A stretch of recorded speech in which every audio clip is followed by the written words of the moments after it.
Roberto was a wanderer, not of roads but of homes. For decades he perfected the art of freeloading, charming his way into lives with a smile that promised warmth but delivered ruin. He owned no house, no roots, only a talent for spotting the vulnerable. His life was a cycle of exploitation, moving from one host to the next, leaving behind emptied wallets and broken spirits. In a quiet suburb he found Mara, a widow with 2 young children, her home a fragile sanctuary of modest comforts. Roberto arrived with tales of hardship and a disarming grin, and Mara, kind but naive, offered him her guest room. He stayed, weaving himself into their routines. He ate their food, used their utilities, and borrowed money for emergencies that never materialized. Mara's savings dwindled. Her children's toys were sold to cover bills. The warmth of their home faded as Roberto consumed their resources, his presence a slow poison. Mara, once vibrant, grew gaunt and anxious, her children withdrawn, their dreams of stability shattered. When Mara's bank account ran dry and her patience broke, Roberto vanished without a word. Her home was a shell, bare cupboards, unpaid bills, and a family fractured by betrayal. Mara faced eviction, her children's futures uncertain.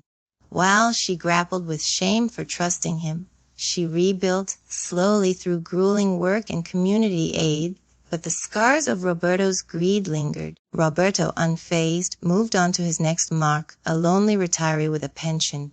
But his consequences loomed. Years of deceit had hollowed him. No one trusted him, no genuine connection remained. His charm waned with age and desperation crept in. When he knocked on doors, they stayed shut. Alone, he wandered, a parasite with no host, haunted by the lives he drained.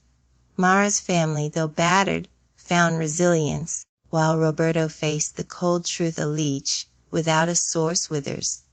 Roberto's next stop was a small coastal town, where he found Evelyn, a retired schoolteacher living alone in a quaint seaside cottage. Her pension was modest but steady, her life orderly, filled with books and gardening.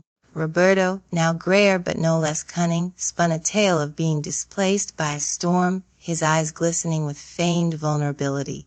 Evelyn, moved by compassion, invited him in, believing she was offering temporary refuge. He settled in, his belongings, a single worn duffel, taking up space in her tidy home.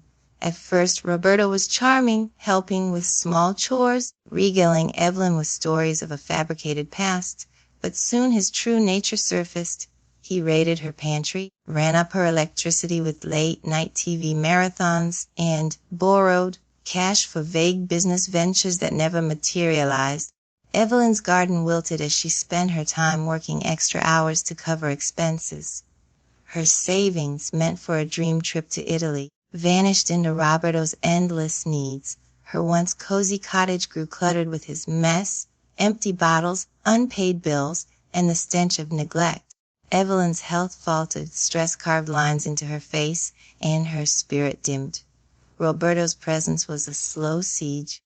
He manipulated Evelyn's kindness, guilt tripping her when she hesitated to give more. Her neighbors noticed the change. The lights dimmed early, the garden overgrown. But Roberto's life, the faces of Mara, Evelyn, and countless others flickered in his mind, their pain a mirror to his own emptiness. Mara, in time, found strength. She and her children moved to a smaller apartment supported by a tight-knit community. Therapy helped them heal, and Mara started a small business. Reclaiming her agency, Evelyn too began to recover, tending her garden again, though her trust remained fragile. Roberto, however, had no such redemption. His final days were spent alone, his body weakened, his mind heavy with the weight of lives he'd bled dry. No one mourned him. The women he'd harmed carried scars but rebuilt, while Roberto's legacy was nothing. A leech, starved, with no one left to drain. This been a Sharri Plaza presentation.